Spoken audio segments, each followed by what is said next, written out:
Good afternoon. I'm Dara Bunjon. I am the food enthusiast here at J Moore Living.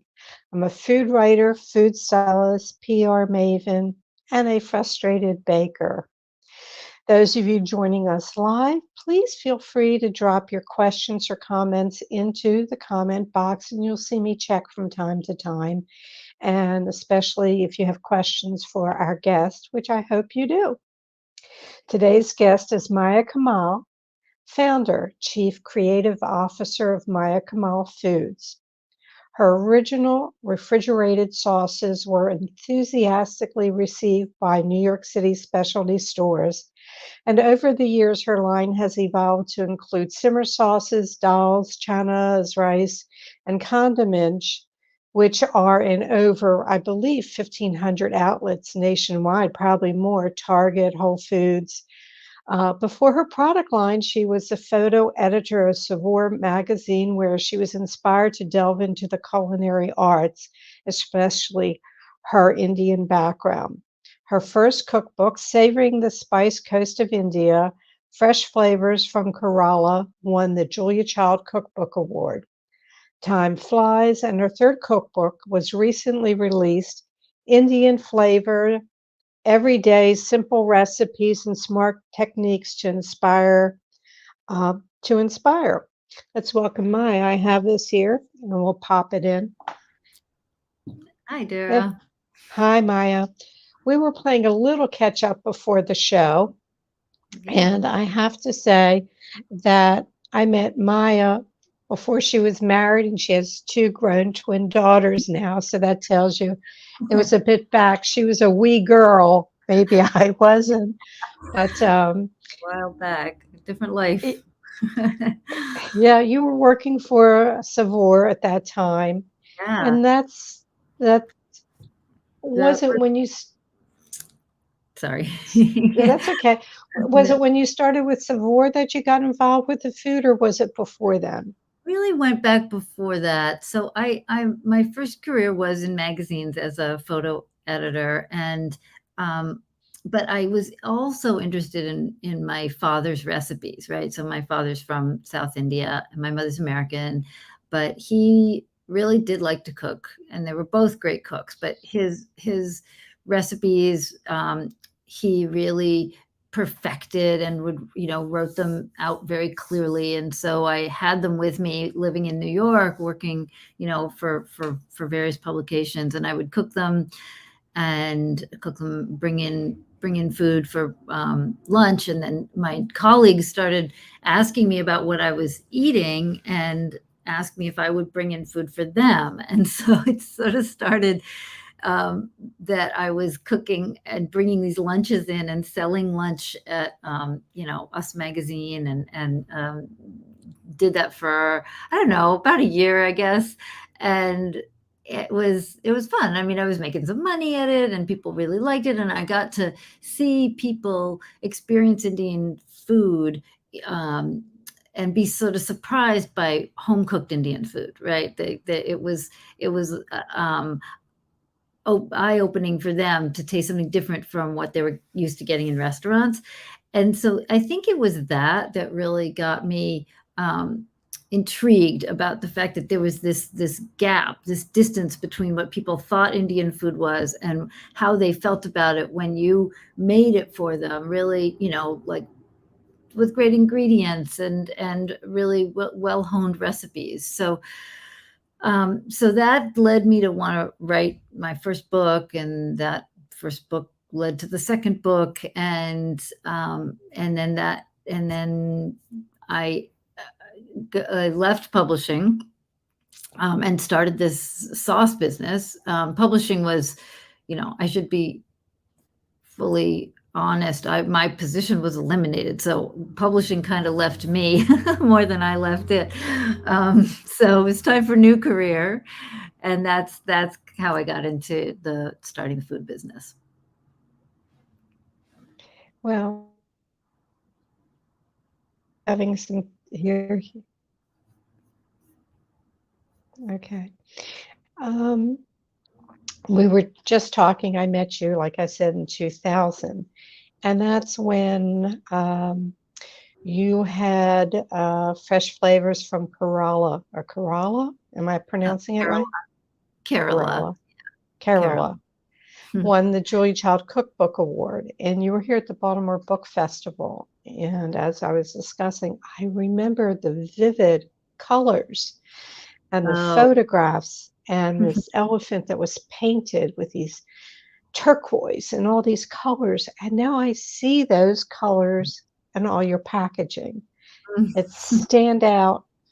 You go the extra step to have a different piece of packaging for each thing rather than having a basic label that you can imprint a different name on. Um, so you started with refrigerated sauces. You got married 2001. I knew you 2000.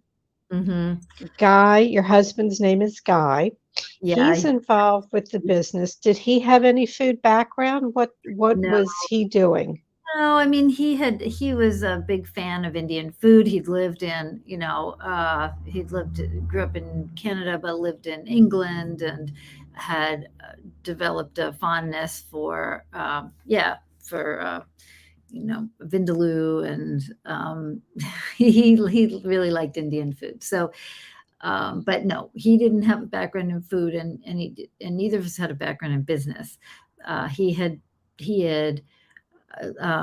studied law and practiced law very briefly, so he had a good, he was a journalist. So I think partly his training made him great at reading contracts and helping me kind of navigate the business world, in the beginning, trying to figure out who to partner with and like how to get going. So he had a job, so that helped too, so that we could, because I didn't make any money at my business for years, right? It's just it's just Kept a going back in. I yeah. can't even begin to comprehend not having a business background and then all that goes into it. It isn't just getting the product on the shelf, it's the production of the product and Yeah, who's packaging it. yeah, And wow, yeah. Whole Well, Foods, Sprouts, Fresh Market, Costco.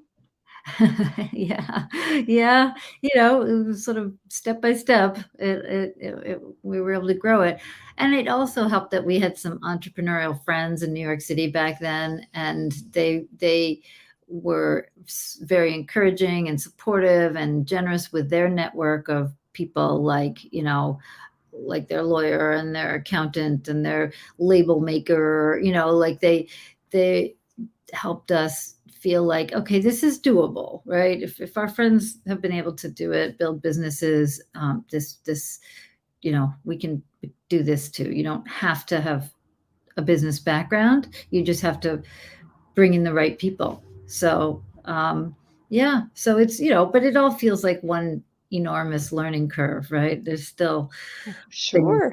just, like, yeah. And then, you throw COVID in and all of us are sort of having to figure out things we didn't think we would have to figure out. So yeah, it's been quite a journey.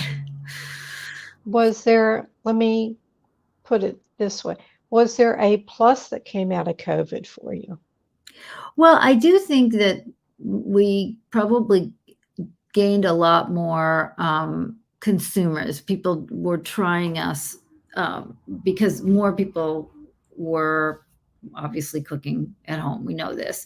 And also, this coincided with, I think, like a greater openness to global flavors that exists now, that is more so than when I started the business in 2003. So, there's kind of an embracing and a curiosity of global flavors. Our product is positioned as, like, a convenient way to get into Indian food. So I think, we saw a big increase in sales, certainly, like, that first year of COVID, and then when restaurants started opening up, we could tell that people were going back into restaurants and cooking less at home. But even so, like we were able to get kind of a lift and grow our base from that experience. Why do you think people have been intimidated by Indian food? And this goes back to Vans and Ann Wilder, who loved Indian food. And I talked about this maybe last week, that people were just not drawn to Indian food like Italian or Yeah. Spanish or French. There are other, Chinese, all these other cuisines take off, and Indian has just sort of been here. Why do you think they're intimidated by Indian food? Mm. Well, I think that there's a lack of exposure to it here, different from, say, in like the UK, right? Where it's Right. very much like the two cultures have been entwined for for hundreds of years. And so there's not this sense of otherness about Indian food. It's like it belongs to them. Their grandparents ate it. It's like everybody eats Indian food in England. But here we don't have that kind of connectivity to India. And so the familiarity is not there. There's this sense that it's going to be, it's going to be spicy, which I think people feel that just by having spices in it means that it's hot, but that's not necessarily the case. Right. But my other theory about why it's taken Indian a little longer to be embraced versus, say, Thai food or Chinese food or Japanese food or I mean those cuisines all have there's some degree of a sweetness to them too, whether it's from like palm sugar or like Thai food or it's there's that is part of the kind of flavor balance and it makes it a little more approachable, and it gives you that kind of like experience on your tongue that like like we're just wired to love sugar. So Indian doesn't rely on sugar at all. I mean, there are some places where it does make its way into some savory dishes, especially in the region of Gujarat, but generally speaking, it's not part of it. So that I think makes it, easier for people to kind of fall in love with some of the other cuisines before they fall in love with Indian. Well, we were talking, our producer for the day, his preconceived notion of Indian food, that it's spicy. Yeah. And there's spicy hot, and there's spicy multiple flavors. And there are other Yeah. sauces that are not heat based. It doesn't always have chilies in it. And the thing is, Mexican food's spicy, but that's the most popular cuisine, in America. It's so beloved. So I think that there is a kind of there is a like a complexity to Indian food, and heat is one of those elements, and there can be a lot of it or just a little bit. Usually there's some component, whether it's like a fresh chili, cayenne, Kashmiri, some kind of ground up dried chili or black pepper. Usually it's a combination of many of those, but it'll have at least one, right? So you're always going to get like a A little sensation heat. of some warmth, right? And so it's not like, it's just not easy love for a lot of people. And I think that just kind of gets like blown up into a sort of like a monolith, right? It's like, oh, that cuisine it's all spicy. So once you've made your mind up about that, then you're not open to discovering that it's so many more things than spicy. That's not even that doesn't even begin to describe it. It's rich and layered and deep and warm and bright and like so many things. So I mean, and that's the beauty of it. It's like a symphony in your mouth. You've got like all these instruments playing, and the heat factor is really just one. The well, how does this book, Indian Flavor Every Day, address this moment in Indian cooking in America? I'm going to hold it up again. I have a couple tags, whether I'll get to them or not. And this came out March or April this year. Huh? Yeah, end of March. Yeah. And beautiful, and you can start seeing the colors that are on her packaging. And it says simple recipes and smart techniques to inspire. Now, the techniques are important, and the book and the recipes, I read a cookbook, the tips, the pantry, alternative items, and of course the photos.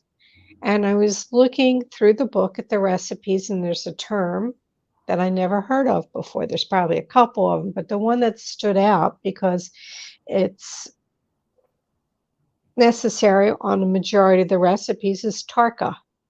Yeah, Tarka. I know there's so many words for it in India, and depending on the region you're from and the language you speak. This one is kind of, the one I felt was like predominantly used in North India. So I kind of focused in on that one term for it. But the idea of tarka is it's a flavoring technique, and it's kind of uniquely Indian. Like I you don't see it done quite like this in other cuisines, but it's where you at the beginning, or this can be the beginning of a curry, or it can be a finishing touch, the way you would like drizzle olive oil on at the end. Right. But you're heating up some oil, and you're adding in seeds, usually like mustard seeds, cumin seeds, and they're sizzling in that oil, and they're releasing and even like popping to release their essence into the oil. And you're usually layering in a couple other things too, like a dried chili or chili flake or fresh curry leaves, and sometimes some aromatics like maybe shallot or garlic, right? And you get this very fragrant oil, and that it captures the flavors of those ingredients in a way that's different than if you were just to saute them, right? Or just add them to something liquid. Like you're really like they're getting yeah, it's just You're extract. blooming them. You're blooming them. You are blooming them, exactly, thank you. That is the word. And so, yeah, it's a beautiful technique. It's actually really quite simple, and you can apply it to other things. I mean, you can apply it to, drizzle over a soup. You can even do like a sort of a sweet version, drizzle it over a pudding, or I do a little blooming of spices before at the beginning of making a salad dressing. So there's ways to apply the technique, and I've tried to show it through the recipes and through the section that's just devoted to explaining tarka, like all these other places you can use it. Well, I know that it's mainly the beginning of a dish, but there are times where you use it at the end. It's the finish. Mm-hmm. Um, and I was looking at it, and it's really, if you get this book, how I feel about it, it really informs you. If you want to learn about Indian cooking, you walk away. If you go through these recipes, you will, by osmosis, learn these techniques. And it's Yeah. beautiful, it's tasty, but it is sort of like a little Bible if this is what you want to learn. Now, if you don't want to get the book and you don't want to spend the time, then you go to Maya Kaimal Foods and you go Yeah. get her sauces and the rices and the dals, because Right. you just do it. I mean, it's simple. If you take your butter chicken or your tikka masala, get boneless chicken thighs. I like to trim the excess fat off of it. I just throw it in the sauce, let it cook. Mhm. It's done, and all the flavors are there. Um, a couple things. I find that it's becoming more and more a small world in the food industry. I had Coleman Andrews on, who was the editor Yeah, of Savor. I yeah. had Sarah Moulton on a couple weeks ago, and it looks like you're going to be in season 12. You're in one of the episodes of Weekday Meals Yeah, by Sarah Moulton. I am. It's really fun working with her. She's a doll. We sort of we're both losing height, so we're not sure who's the shortest anymore. But she is a doll baby. Can you hint at, what can we expect to see? What are you fixing? Sure. Yeah. Yeah.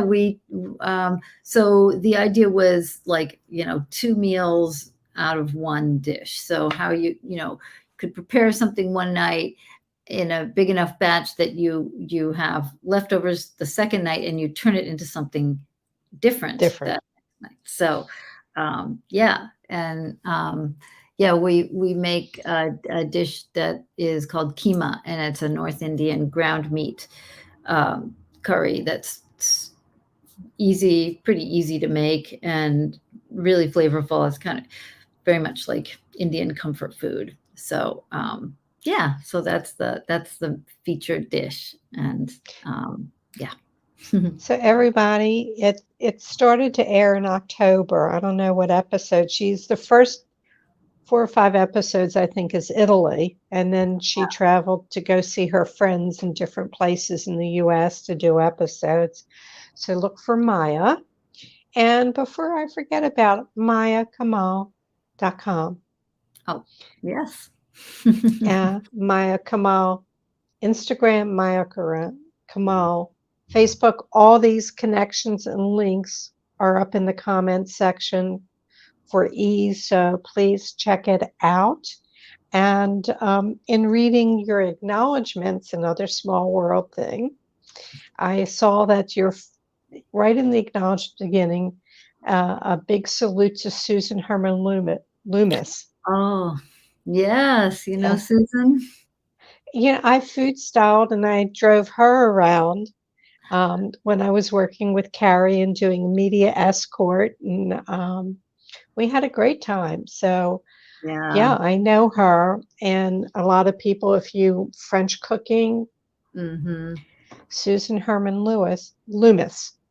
Yeah, she's See, really talented, amazing person, and she really yeah, we collaborated on a lot of the recipes. I mean, she was a big she, I really I knew that in order to write another book while running this business, I needed to have somebody to work with, and so she was recommended by my agent. We have the same agent, Jane Distal, and so Jane put us in touch. And yeah, so she was a dream to work with. I just absolutely loved working with her. I mean, she was in Paris, and I was oh, here, and it was like going through. We worked through the whole like COVID and like George Floyd, like all that stuff was happening, and we would talk to each other on the phone, and we would just like talk about the world for like the first like half an hour, just like there's so much going on. Oh my gosh! And then we get right. down. I don't think it's gotten any better, but I'm going to stay non-political at the moment. Yeah, yeah. Since your products went mainstream, do you believe that there is a greater appreciation? Um, I do, and I can see it in the in the data that we see about the popularity of Indian food and how it's growing. And I'm just letting my dog out 1 second. I'm so sorry. My dog- That's okay. So my Okay. I'm there back. you go. You're up in Rhinebeck, New York, isn't it Rhinebeck? Or Yep, in Rhinebeck, yes, in the Hudson Valley. So, yeah, and we bring our dogs to work here, so to sometimes jump up and let them out of the room. But so, yes, I'd say that we see a lot more openness to Indian food. I mean, you can measure it by how much space the retailers devote to Indian products, and it used to be very, very little, if any, and now we're seeing that they're making more room, carrying more brands. I mean, I'm happy there are more brands out there. Honestly, it's a big cuisine. It's a big country here. It's like there's a lot of people should have a lot of choices when it comes to you know diving into a cuisine. So yeah, so there's more competition, but there's also just more presence, right, of Indian. Presence is greater slotting of the product. Hmm. And I think probably the growth in vegetarian, Yes. vegan. Exactly. Yeah, you had said like how does like the book kind of meet the moment? I'd say between the book and the products, Indian cuisine offers so many deeply flavorful options for people who don't want to have animal products in their diet, right? That Right. you can you don't feel like you're sacrificing anything, whether it's dals, chickpeas, all these different rices and noodles. There's and a ton of vegetable dishes too. So yeah, I think Indian. I have a daughter who's vegan, and then my other daughter is like a avid meat eater, and so That's it's interesting for the twins. I saw twins. I saw that one is petite and one is tall. Yeah, yes, they're fraternal, so they're individuals, and they're very they're different in lots of ways. And yeah, what they eat is one of those ways. And then my husband um doesn't eat red meat and low sodium, so we have a lot of things to juggle in my house. So coming up with a dinner that everybody can eat is like takes a lot of you know, it's like Finesse. yes. Yeah, like, okay, what I have this and not that and da, da, da, da. So Indian solves that in a nice way. Yeah, Everybody can eat it. yeah, So that makes me happy. right. Well, I've kept you quite a bit, but I do want to go over these last questions that I'm worldly famous for asking. What was your best bite this week? Oh, my best bite this week. Oh, it was it was an Italian orange olive oil cake from a bakery in Connecticut called Sweet William, and someone brought it into the office, and it was just divine. Great. If you can go back and give your 18-year-old self a piece of advice, what would it be? Oh, I think it would be to trust my gut, to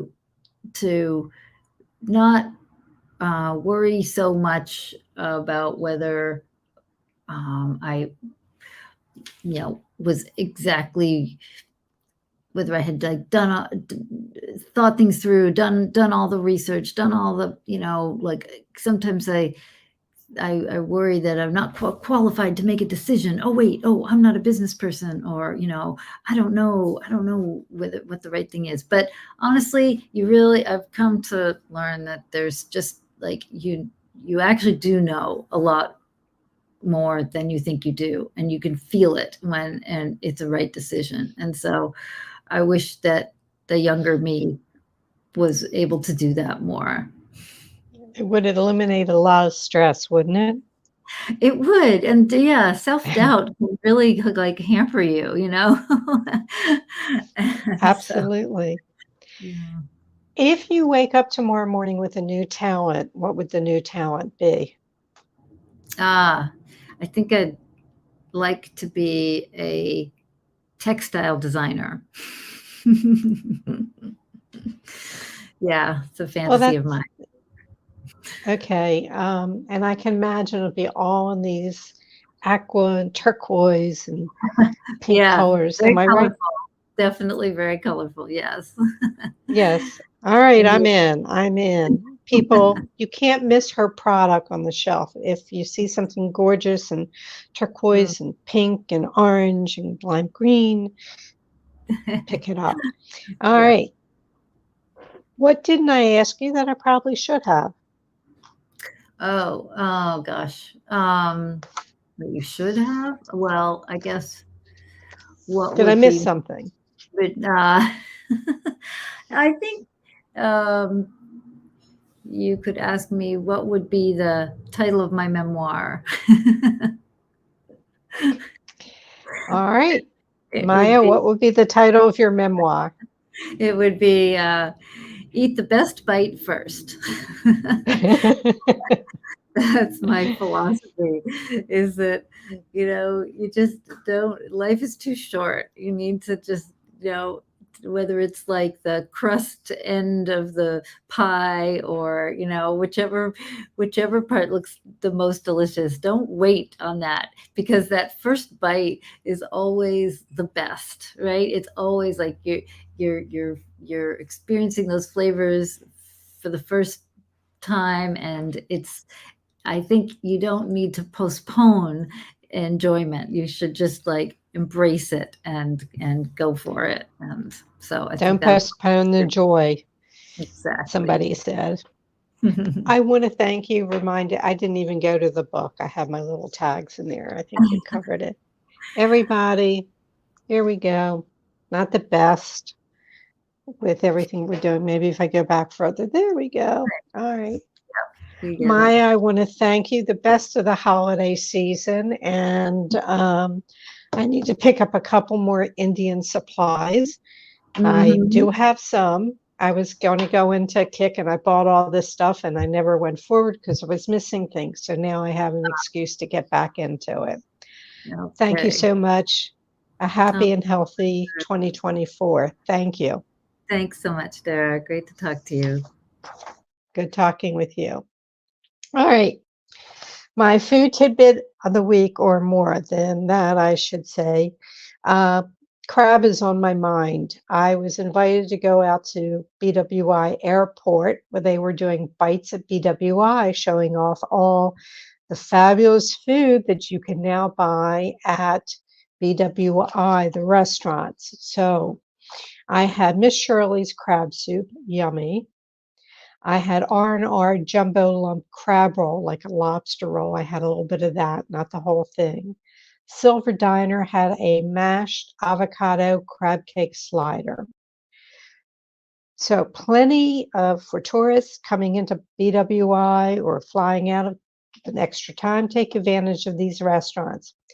And I just saw on Instagram a local restaurant called the Food Market in Hamden has a soup called the crab cake sundae. It's a little crab cake, Maryland crab soup, cream of crab soup, crab claw, Old Bay, and chives. I have to get down there and try it. Doesn't that sound great? So the crab was my food tidbit of the week. They're basically out of season here in Maryland, and we'll be back in probably come around May again. Next week's show is going to the dogs, literally. My guest is British chef Caroline Artis. The gorgeous kitchen restaurant in Heathrow Airport got top spot in the Daily Mail's best airport restaurants in the world. Expanding her culinary presence, she moved to the US to work on cooking shows and cookbooks. Like many, COVID hit her hard, and she took solace in the mountains with her dogs. A connection to the Calamigos Ranch, in the Malibu Mountains was where she launched My Ghost Dog, which offers a line of fresh dog food. So this should be a very, very interesting show. And she is working on a cookbook for dogs. So tune in next Thursday. Monthly, J Moore Living is giving away $50 gift cards to some of your favorite local restaurants. j.com/contest to enter to win. If you need to reach, you can reach me at food@jmoreliving.com or Instagram. All shows are immediately archived in video form on JMOR's Facebook page, jmoreliving.com. Feel free to dig into our video archives of past shows. We truly appreciate it when you share with friends and family. May your plates always, always remain full. We thank you for tuning in, and I hope to see you next Thursday.